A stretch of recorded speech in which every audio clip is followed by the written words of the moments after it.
pembahasan produk inovatif dan inkubasi bisnis kompetitif bersama Bapak Alfa Edi Tontowi selaku dosen dari Departemen Teknik Mesin dan Industri Universitas Gadjah Mada Yogyakarta.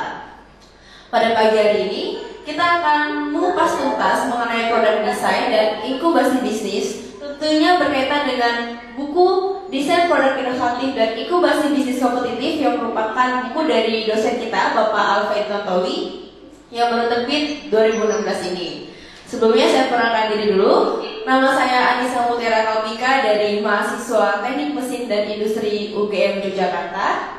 Oke, sebelum kita mulai, kita sapa dulu peserta telekonferensi kita pada pagi hari ini.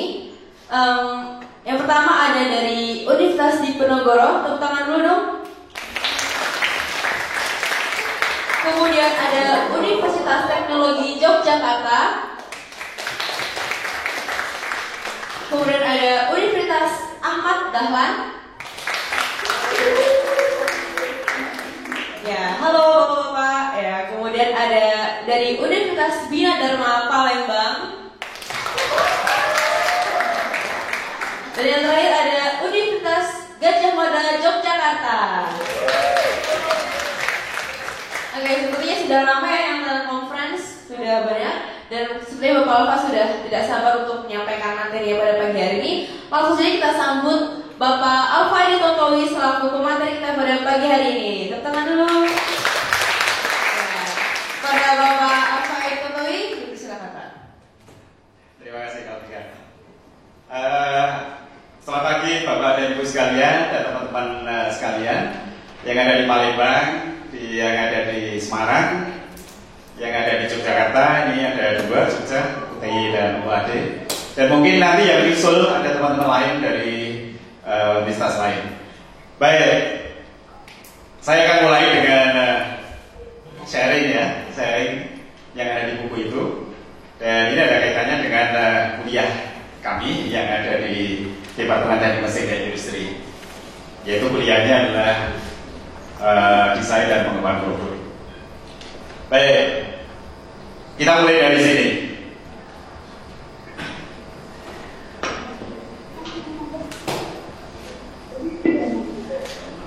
Bisa, ya. Nah, kalau kita lihat dari produk ya, produk itu kalau kita lihat sekarang ini, ada produk yang sukses, ada juga produk yang gagal. Tidak semua produk yang kita desain itu selalu sukses di market. Tidak selalu secara komersial itu sukses. Nah, tetapi bagaimana caranya kita biar sukses? Mari kita lihat selanjutnya. Nah, kalau kita lihat sekarang, apa yang kita kenakan? Ada pakaian kita, kemudian ada perlengkapan yang di rumah kita, mulai yang dari dapur sampai semuanya. Dan kemudian alat transport yang kita pakai, semuanya adalah produk. Dan produk itu apa yang kita pakai ini adalah produk yang sudah komersial, karena kita mendapatkannya dengan cara membeli, ya kan? Nah, semuanya kita sebut dengan produk. Dari zaman dahulu sampai zaman sekarang, semuanya sama. Yang beda apa nantinya? Itu mungkin nanti adalah itemnya, kualitasnya, dan yang lain-lain. Zaman dulu, zaman purbakala dulu juga nenek moyang kita pakai pakaian. Sekarang juga pakai pakaian. Jadi item itu sama. Nanti yang akan dibedakan adalah ini.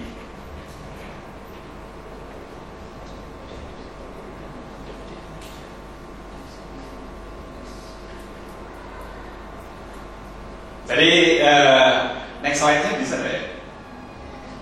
Next slide. Jadi ini, kalau kita lihat ini dari zaman dahulu ya, ini zaman dahulu sampai sekarang, orang mengiris dulu pakai ini, pakai batu, sekarang juga pakai sama alatnya, fungsinya sama. Yang beda nanti adalah terkait dengan masalah tingkat produktivitasnya, kemudian efisiensinya dan yang lain-lain. Gak bisa berubah ya. Next slide. Bisa pakai ini. Oh, terlalu besar ya. Jadi ini. Jadi kalau kita lihat ini sekarang, coba next slide. Nah, semuanya itu, setiap manusia memiliki needs dan wants. Ya. Coba kita lihat, kalau kita lihat di Maslow ini, Maslow itu sudah memformulasikan bahwa setiap manusia itu mulai membutuhkan masalah fisiologis, keamanan, sosial, harga diri, dan aktualisasi diri. Ini setiap manusia. Ya, semua manusia sama kebutuhannya. Nah, apa nanti yang akan membedakan? Kemudian manusia mau membuat klasifikasi antara primer dan sekunder. Kebutuhan primer, kebutuhan sekunder. Tetapi ini yang membedakan. Yang membedakan satu adalah jumlah item. Yang depan itu adalah jumlah item. Kemudian yang kedua adalah masalah quality. Dari zaman dulu sampai sekarang hanya beda quality. Kemudian yang berikutnya yang membedakan adalah produktivitas. Yang meliputi di sini adalah efektivitas dan efisiensi. Itu pembedanya. Nanti sampai kapanpun yang beda cuma itu. Selama budaya manusia tidak berubah. Nah, berikutnya.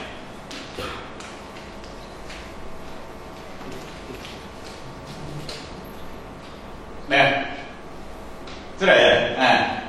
Nah, karena manusia itu tadi dari satu dengan manusia yang lain itu berkumpul menjadi komunitas, maka nantinya itu yang kemudian kita sebut sebagai market.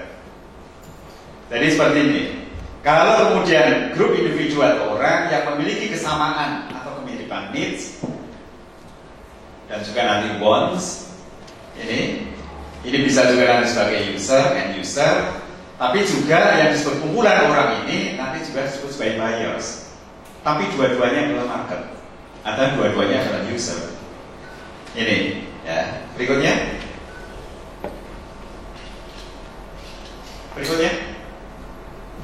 Nah, ini. Nah, kemudian kalau kita lihat di grafik ini ya, di grafik ini kita bisa lihat dari custom sampai ke mass. Ini tergantung jumlah orang. Jadi kalau satu nanti bisa juga custom, kemudian kalau mass, ini kemudian menjadi mass produk. Dan ini yang dalam kategori industri ini disebut sebagai market. Meskipun sekarang itu kecenderungannya bahwa yang namanya market itu bisa custom. Custom kalau zaman dulu itu adalah individu, ada beberapa orang. Tetapi di masa depan kalau bisa ya mass tetapi custom. Jadi seperti ini. Mau produk A, produk B, semuanya nanti akan sama. Berikutnya. Nah, jadi needs dan atau want dapat berubah setiap saat. Jadi needs dan want manusia itu berubah dari waktu ke waktu. Coba kita lihat aja kendaraan sepeda motor kita itu setiap tahun kita berubah. Ada yang baru kita ingin. Jadi keinginan dan wants itu kemudian berubah dalam satu periode waktu. Nah, juga contoh misalnya ada sebuah situasi antara negara kita yang 2 musim dengan yang 4 musim beda. Semakin banyak musim, semakin banyak yang kebutuhannya berbeda. Jadi ada 4. Bayangkan. Kemudian berikutnya, next. Coba lihat ini. Kita lihat ini negara ini. Kita di Indonesia, ini di Perancis. Di daerah ini itu adalah 4 musim, di sini ada 2 musim, ya kering, basah. Di sana ada kering, ada basah, ada sedikit basah, ya 4 musim. Nah, terus di 4 musim sendiri, di 4 musim, terus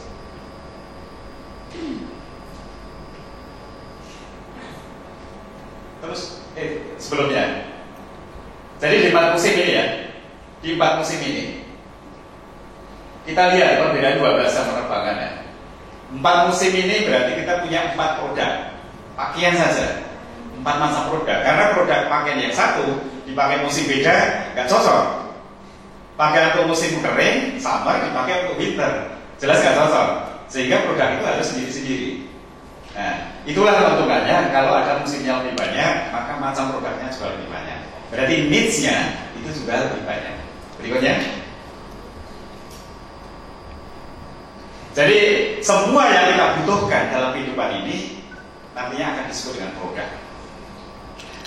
Jadi produk.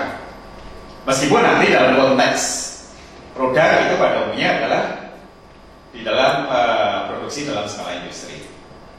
Sedangkan misalnya kebutuhan kita yang individu, kalau kita buat sendiri itu pada umumnya tidak disebut dengan produk. Tetapi lazimnya produk yang disebut dengan produk itu setelah dalam jumlah yang relatif lebih banyak. Berikutnya. Nah, antara produk dan prototype bisa kita lihat di sini. Kalau apa sih perbedaannya antara prototype dan produk? Kalau ini adalah jumlahnya satu, ini adalah jumlahnya banyak, ini dalam masalah jumlah. Kemudian kalau kita lihat di sini adalah error kinerja dari si produk itu sendiri, errornya. Di wilayah ini kita sebut dengan prototype. Prototype itu adalah prototype namanya prototype alpha, ada namanya prototype beta. Prototype alpha itu errornya masih banyak, prototype beta itu sudah berkurang. Nah, kalau prototype beta itu nanti akan dilanjutkan untuk arah produksi. Jadi apa yang sudah dimulai diproduksi itu adalah menggunakan prototype namanya prototype beta. Ya. Meskipun dalam praktek sekarang ini sudah sampai di sini pun produk itu juga masih suka ada yang error. Berikutnya, ini nanti tadi terkait dengan masalah antara prototype dan produk. Berikutnya, nah produk itu sendiri itu ada dua. Satu adalah yang namanya goods atau barang, satunya lagi adalah services atau jasa. Goods sendiri kita bagi dua, yaitu discrete dan satu lagi continue. Sehingga ini kita sebut sebagai produk yang dua-dua. Produk dua-dua apa? Karena ini ada dua macam, ininya ada dua macam. Nah, dalam kuliah ini yang akan kita bahas adalah produk goods. Lebih spesifik lagi adalah produknya adalah discrete. Ya. Berikutnya. Nah, ini adalah hal yang sekarang isu besar. Apa isu besarnya? Isu besarnya adalah bahwa produk yang berbasis teknologi, user atau pengguna atau market itu tidak paham kebutuhan berikutnya. Ya. Sekarang kalau saya tanya HP kalian sudah 10 fitur, saya minta menyebutkan yang 5 fitur berikutnya dalam kurang dari 2 detik, pasti nggak bisa. Ya. Itu menunjukkan bahwa market atau user yang basis produknya adalah teknologi itu pada pokoknya tidak tahu the next needs-nya, apalagi wants. Kalau needs saja nggak tahu, wants-nya juga nggak tahu. Karena wants itu hanya ada pada market yang sudah experience, user yang sudah experience, baru tahu wants. Kalau pemula nggak tahu keinginannya apa. Ya, dari 10 features itu yang 5 saja yang dipakai, 5 nggak pernah dipakai. Apalagi diminta kita wants-nya apa.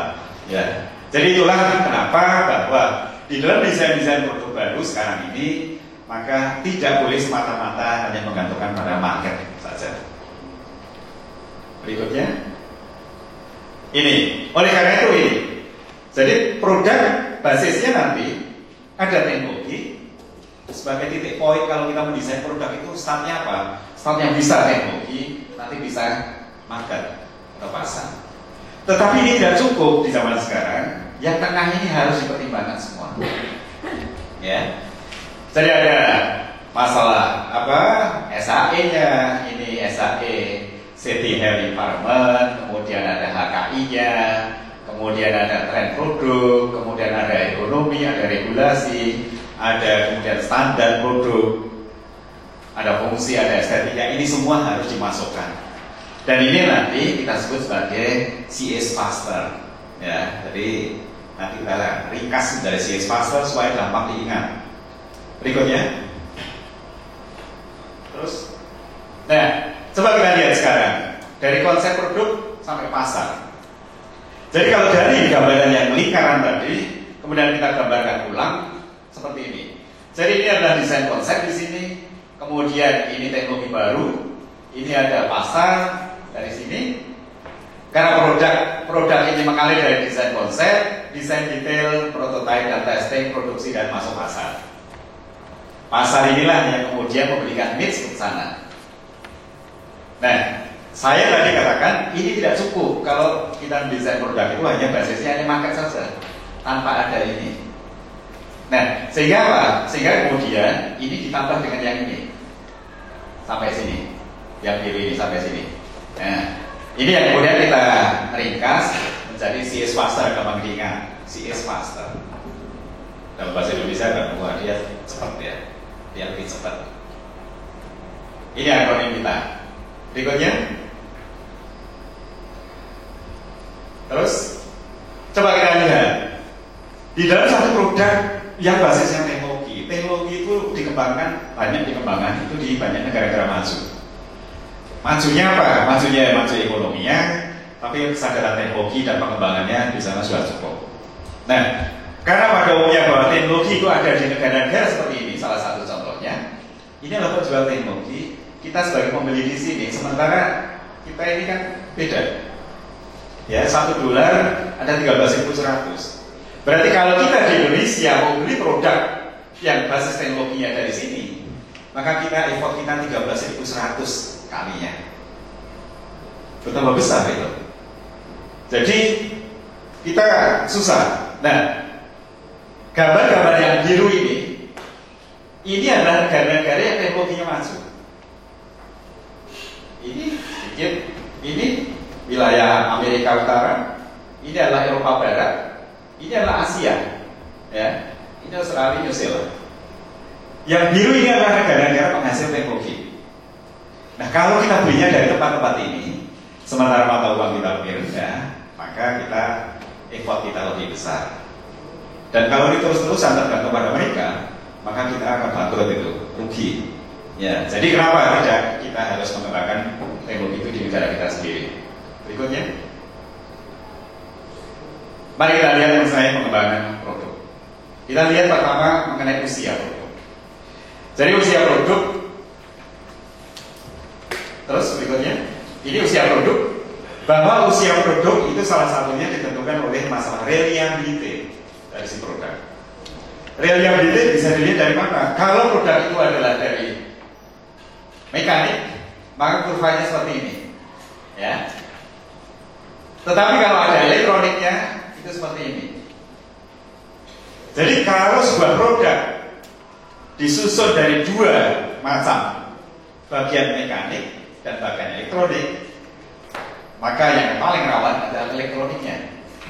Karena begitu elektronik mati, mati semua. Contoh komputer kita aja. Di situ ada mekaniknya. Mekaniknya misalnya komputer CD misalnya.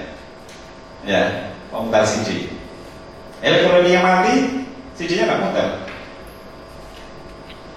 Oleh karena itu, kalau reliability barang mekanik itu bentuknya seperti ini. Kenapa? Karena barang mekanik itu kalau rusak itu pasti pelan-pelan, sedikit, akhirnya rusak. Tetapi yang elektronik, kalau rusak begitu mati, nggak pakai start. Jadi mati aja tiba-tiba. Ya, itu bedanya. Oleh karena itu di dalam mendesain suatu produk yang kombinasi, maka masalah ini perlu dipertimbangkan. Nah, usia produk pada umumnya itu lebih rendah daripada usia pasar. Maka digambarkan seperti ini. Ya, jadi ini adalah usia pasar. Ini sudah mati, decay. Ya. Jadi pasar tumbuh, kemudian matang dan kuantitas penjualan tertentu, kemudian sampai suatu saat ini akan mati. Nah, bagaimana inovasi dijalankan? Inovasi di sini sudah harus siap-siap supaya ini tidak mati. Oleh karena di titik yang kritikal ini, maka ini adalah suatu titik di mana kita harus sudah siap-siap untuk berinovasi. Supaya apa? Supaya ini tidak decay, supaya ini tetap datar atau ini sokorinya akan naik. Ya, itu ya. Ini masalah pasar. Nah, kalau zaman dahulu produk-produk yang dari Eropa itu usia produk itu lebih lama daripada usia pasar. Makanya banyak heritage, banyak kendaraan-kendaraan sepeda motor misalnya. Sepeda yang masih kuno-kuno, pasarnya sudah nggak ada, tapi produk itu masih fungsional, masih berfungsi dengan baik. Itu menunjukkan bahwa usia di produk itu, usia pakai produk itu lebih panjang dari pasarnya. Ya. Tapi di zaman sekarang itu sudah nggak lagi. Biasanya usia produk lebih pendek dari pasarnya. Itu yang memang yang dirancang seperti itu. Berikutnya. Nah, ada hal bahwa antara pengguna dan level teknologi. Pada umumnya pasar tadi kan tidak tahu. Pasar itu tidak tahu apa sih needs berikutnya itu. Tetapi ada juga pasar yang lebih matang, lebih tahu daripada apa yang terjadi kalau seperti itu. Kalau misalnya pengguna itu lebih siap, ya lebih siap, sudah siap. Tapi level teknologi yang diberikan kepada mereka itu lebih rendah. Atau artinya bahwa pengguna lebih pintar daripada produk yang disodorkan kepada kita, pada market itu, maka apa yang terjadi? Pengguna akan menambah fungsi sendiri. Ya, pengguna akan menambah fungsi sendiri. Tapi sebenarnya kalau misalnya pengguna belum siap, sementara level teknologi yang diberikan lebih tinggi, maka bisa terjadi alih fungsi. Ya, mau beli pakaian, beli lemari pakaian. Di rumah nggak ada listrik, tapi uangnya banyak. Beli lemari es yang gede, tapi karena nggak ada listrik, ya dipakai kepada pakaian. Itu kan salah fungsi. Ya, alih fungsi itu seperti itu. Alih fungsi itu mengalihkan fungsinya dari yang didesain. Tapi sebaliknya kalau lebih pintar, misalnya, kalau lebih pintar, maka ini pengguna akan nambah fungsi, tambahin sendiri. Ya, sepeda motor kita misalnya, kita tambahin sesuatu yang baru. Itu karena user itu lebih pintar di dalam memanai teknologi daripada produk yang disodorkan kepada kita sendiri. Nah, sekarang ini bahwa semua produk yang kita desain tidak mesti sukses komersial. Meskipun kita desainnya bagus, good design, tapi tidak mesti sukses komersial. Kenapa? Karena good design sendiri itu baru satu item di dalam menentukan sukses tidaknya suatu produk di market. Masih ada item yang lain. Good manufacturing, good produk akhirnya. Kemudian ada 7 area inovasi yang harus dijalankan. Inovasi sistem. Oleh karena itu, betapa hebatnya si produk kita. Kalau ada yang lain ini tidak dikerjakan dengan baik, maka potensi gagal akan terjadi juga. Ya. Ini. Jadi ada good design juga harus terpenuhi, good manufacture harus terpenuhi, kemudian good product terpenuhi, dan 7 innovation, inovasi sistem itu harus juga dilakukan.